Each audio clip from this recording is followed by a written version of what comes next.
Welcome back to another Meta Monday. With the release of the brand new Mega Evolution set, I want to highlight what I believe to be the strongest meta Pokemon in this new set, Mega Lucario EX. And today, I'm going to break down the full list, walk you through the core strategy, and then we'll jump into some ranked matches that I played so you can see exactly how the deck plays, along with just how powerful it truly is.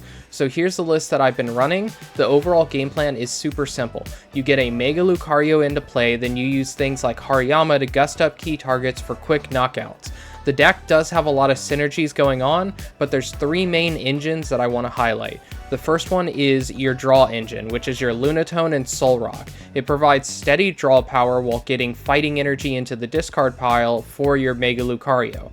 The second thing that I want to highlight is the Mega Lucario EX. It's the centerpiece of the deck with two incredible attacks. The first one, Aura Jab, deals damage while attaching up to 3 fighting energy from your discard to your bench Pokemon, setting up future attackers. Mega Brave, its second attack, swings for a massive 270 damage, and if that is combined with 2 Premium Power Pros or your A spec, which is Maximum Belt, you can easily one-shot things like Dragapult, Grimmsnarl, and other Stage 2s. There's just a couple that you need a little bit more oomph in order to knock out, like Mega Venusaur EX.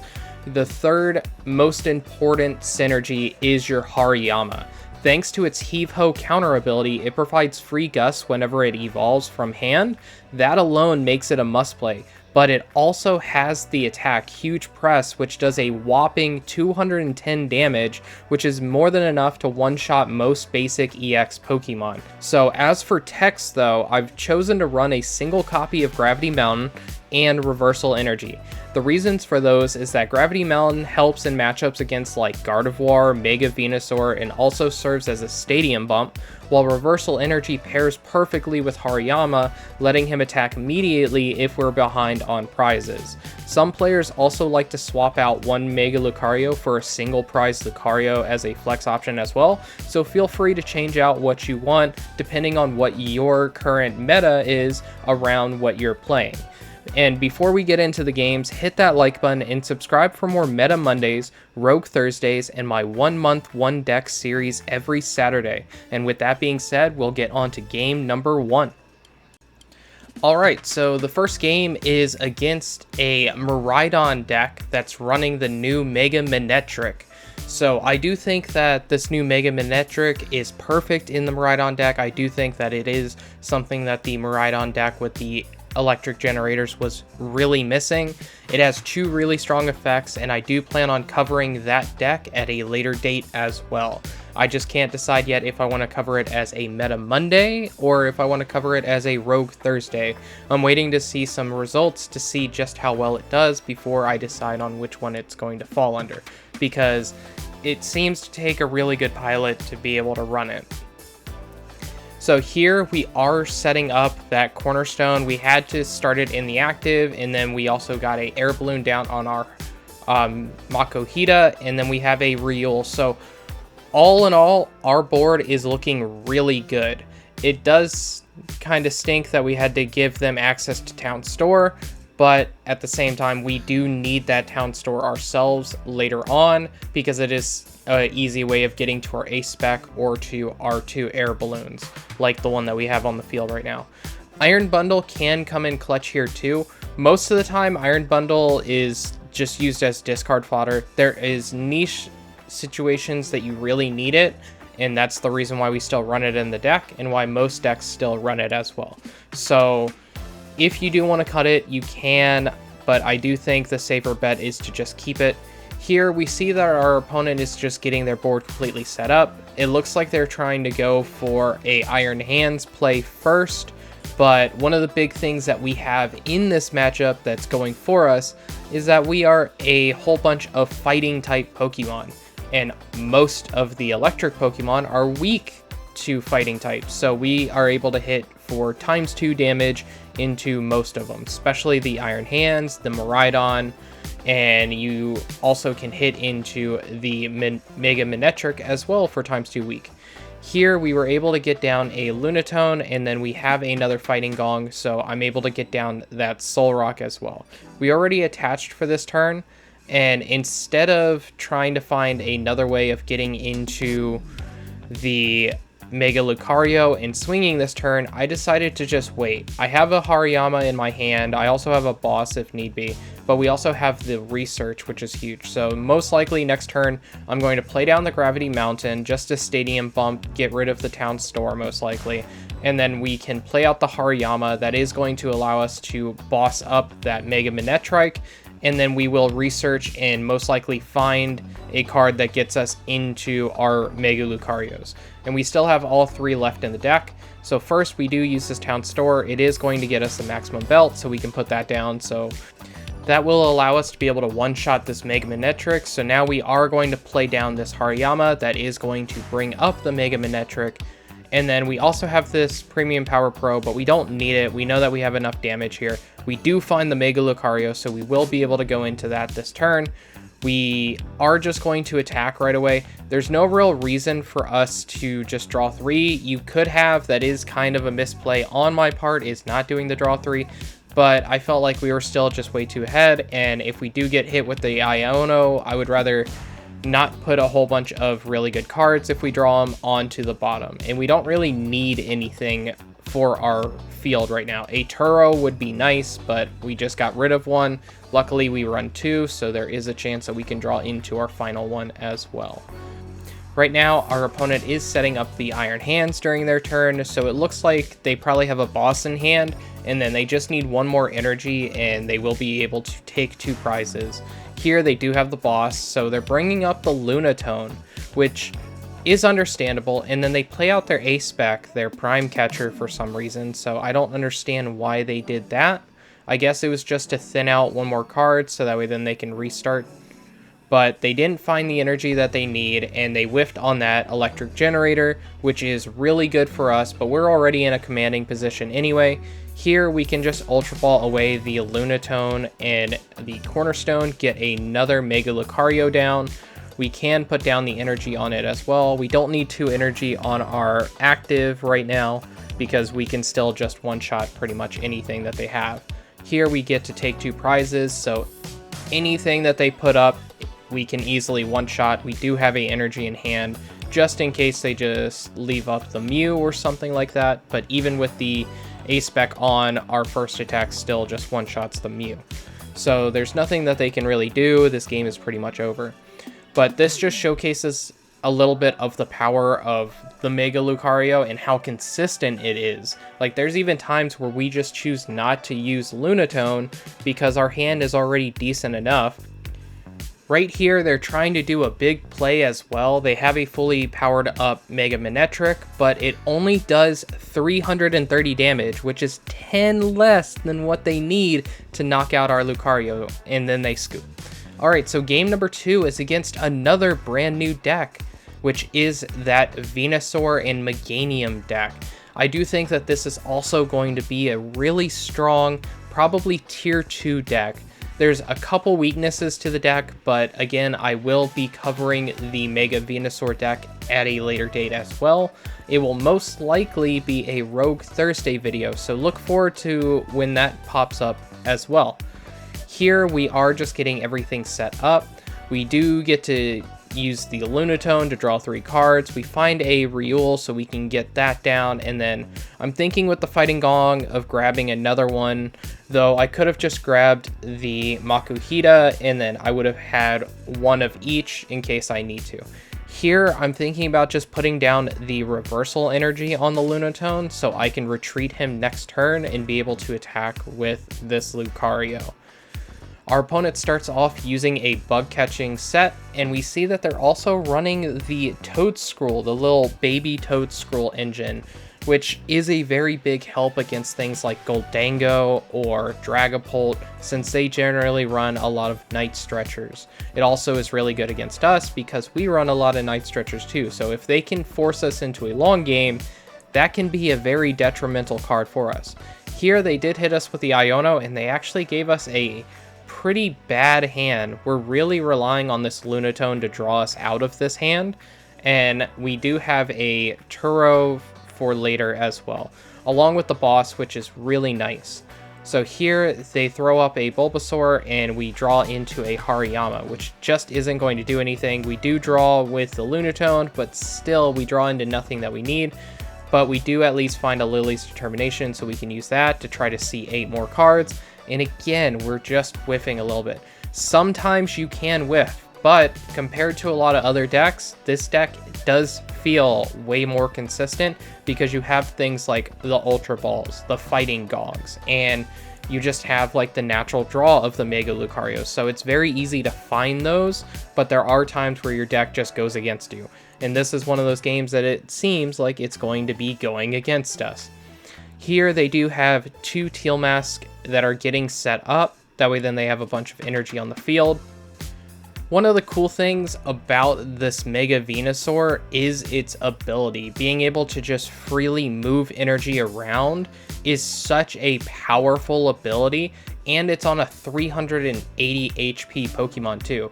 So I can definitely see it being a very strong deck, though I do think that it's just a little bit too clunky when it comes to just needing to see specific things like the stadium that make it just a step below meta, you know? It's right there at the stage 2 though, so I think it's well within it can win some events. Here we do get to draw some more. They did retreat lock us with that Bulbasaur, so that is something that we have to note. The only way of getting around this is using like Turo, but you really don't want to use a Turo on the Lunatone. You'd rather save it in this matchup specifically for your Mega Lucarios. Now, and Cornerstone is very strong in this matchup. They don't have an answer to Cornerstone. All of the Pokemon that they run all have abilities, so they're relying specifically on their stage 1 variant of like the Meganium and the Venusaur in order to be able to actually knock out your Cornerstone, which it is ×2 effective because Cornerstone's one of the ones that's weak to grass, but at the same time, it's very difficult for them to be able to knock it out in one shot. There is ways that they can do it, but they're not really running those ways to do it. Here they are still just retreat locking us. They're trying to fully set up so that way then they can find a boss's orders and then just one-shot our Lucario. So luckily we have a second Riolu down here. We know that that's the play that they're going for. So I am going to throw down this Air Balloon on another Hariyama. And then I'm thinking about putting down this Fighting Energy on the Lunatone just in case. But I decide no, I'm just going to put it on the Riolu, and then I'm going to use this Ultra Ball and get rid of the other Cornerstone and the Nest Ball. We will get another Lucario, and this is to play around specifically that play that I'm expecting them to do, which is going to be boss plus one-shot with a Teal Mask. Here they do play down that Toedscruel that they found last turn. They finally get the Stadium down as well, but they don't need it anymore. They've been able to retreat lock us long enough that they were able to get all of their stage 2s up and running naturally. And now it just comes down to exactly what they want to do. The big issue against our board right now is that we have 2 Mega Lucarios that are set up, and each one has an energy. So this one energy in our hand is all we need to be able to one-shot one of their Teal Masks. And in order for them to be able to one-shot our Mega Lucario, they have to put pretty much most of their energy on their Teal Mask that's in the active in order to be able to one-shot it. So here we are still just going to set up. I was debating about putting down that Fighting Energy, but I decide no, and our hand is not looking terrible. Here we will just do the draw 3, we find a Fighting Gong, and we are able to Stadium Bump them as well. So I am still not able to retreat, and we will hold on to this Fighting Gong because we can use that next turn to be able to find another Fighting Energy and be able to still power up a Lucario. Here they are finally moving damage around, so it seems like they found their boss's orders, and all they're going to have to do is just manually retreat real quick. Then they bring up the Teal Mask, and now they just got to play that boss. So they will be able to take 3 prizes, which is the very first 3 prizes of the game. But we will be able to do a huge blow to them as well. Here, they're moving around the energy to see exactly how much energy that they need. They realize that they do need exactly 5 because we only have 1 energy on our active in order for them to be able to hit 360. So they do get those 3 prizes, but now we will be able to take 5 whole energy off of their board. And here with the Fighting Gong, I am going to get that energy. And we're setting it up in a specific way. So here I just attach to the Cornerstone instead because we do have these Premium Power Pros. So I did pivot a little bit because we have 3 of those. We can just one-shot with the main attack, and this does set up to charge up our Cornerstone as well as our Makuhita. That way when we go into a Hariyama, it's fully charged up to be able to retreat if need be, and then the Cornerstone, they just have no answer to it. This also sets up for a Turo play, so that's the other reason why I was going for this too, is because if they're not able to one-shot our Mega Lucario, and we find Turo off the top, we can Turo the Riolu or the Lucario back to our hand, and then we can promote to active the Cornerstone, and then just don't play the Mega Lucario. Now they have to go and find multiple bosses in order to knock out the rest of our bench because they will never be able to get around or knock out the Cornerstone with their board. So here he is just retreating into the Bulbasaur again after doing a bunch of draws. They do finally have another 2 Teal Mass down on the field too. And they do use this Ultra Ball, but they find nothing. They are down to only 10 cards left in deck. So right now, they're just doing a bunch of thinning. They get rid of a boss's order there, which is something to note. And then here, they hit us with the Iono. Our hand was not that great anyway, and this gets us deeper into finding a Turo. So we're completely fine with that. Here we can Ultra Ball away the Lunatone, and I'm thinking about getting rid of the Makuhita as well, or I could get rid of this Fighting Energy, but I decide to hold on to the Fighting Energy because I can use that to manually attach to Lucario because we are getting this Hariyama, and that will allow me to be able to one-shot a Teal Mask that has the most energy, and then we can also use this Lillie's Determination to see 6 new cards. Now we just knock out the Teal Mask, go down to only 2 prize cards remaining. We found both of our Turos now as well, and this eliminates any possibility of them being able to one-shot our Lucario. They would have to be running a whole bunch of other cards, but we already know that they played their A-Spec as well, so there's nothing that we really have to worry about in this instance. The most damage that they can do is they can get 4 energy on the field in total because they could get like double Teal Mask Ogerpon plus a manual attach, and they already had 8 energy on the field. But here they just hit us with the Bulbasaur, and they're trying to hope that they can last 1 more turn. We do get to draw off of the Lunatone. We find the boss, so we will just be bringing up the Fez, and we get to hit that for ×2 weakness for game. Alright, so game number 3, we see a Iron Bundle in the active. So this isn't a brand new deck. As you can see, they discarded primarily energy, and there's a Charcadet. So this is the Ceruledge. It's not the Armarouge Ho-Oh deck, it is just the Ceruledge, because that deck actually got a huge boost as well, and we're running the cards that it got as a huge boost, which is the Lunatone and the Solrock. A lot of decks are starting to just implement that as a way of free card draw, because it's just so good.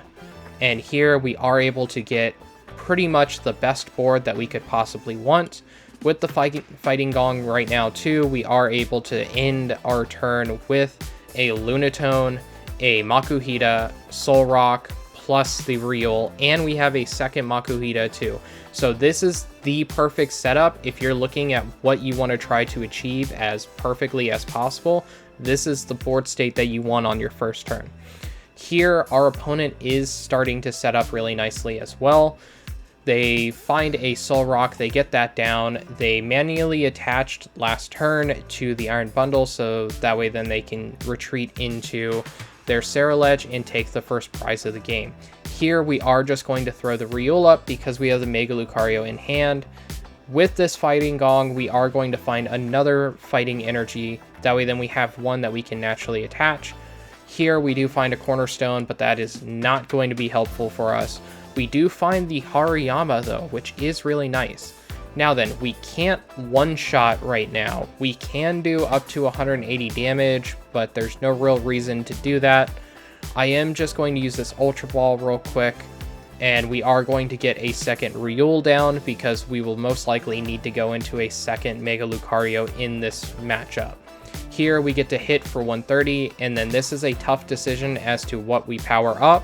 So I'm going to throw one on Makuhita and then one on the Riolu. That way then we can find another Mega Lucario next turn, be able to evolve into that. And then this Hariyama we can also use at a later time too, to be able to get free retreat if we find a Air Balloon. Here they use Iron Bundle, so now I have to decide which card do I want to give up. I decided just giving up the Solrock. I couldn't remember exactly which one I had multiple copies of in my deck because I was pretty sure I prized at least one, and I was pretty sure that I prized just like a Lunatone, so there should be one more Solrock left in the deck. Here we are able to just attach two Fighting to our Mega Lucario, and we only take one prize because they used their A spec, which is the Legacy Energy. And now, if they're able to, they will be able to get a knockout on our Mega Lucario. They are a one-shot deck, so we do have to be worried about that. And that's the reason why I'm trying to play around it as much as possible. We did draw into another Riolu, but we didn't need, or we can play it this turn as well. So here we got the Night Stretcher. We're going to get the Solrock back. And then I'm thinking about just doing the Lilies, which I do decide to do. I could have played down the Hariyama right there, and that would have allowed me to get up their Charcadet that has a fire, but there's no real reason to waste it on that because they just need one energy on a Ceruledge to attack anyway, so there's no reason to just waste cards like that. Here they do manually attach to the Charcadet a Fighting Energy, and then they manually retreat into a Ceruledge that they used the Night Stretcher to get. They're only doing 250 damage. Here we top deck into a Solrock, which isn't necessary, but last turn we didn't have to use our second attack, so this turn we are able to hit for 270 and take the knockout. With that, the game is pretty much over at this point. There's nothing that they can really do, and they are just going to concede. Overall, this deck is absolutely amazing. It's really fun to play and hits incredibly hard. The only decks that you have to be wary of is Guardy because it does hit you for weakness, and one-shot decks like Raging Bolt if they get to a fast start. If you enjoyed the breakdown, please hit that like button and subscribe for more Meta Mondays, Rogue Thursdays, and my 1 month 1 deck series every Saturday.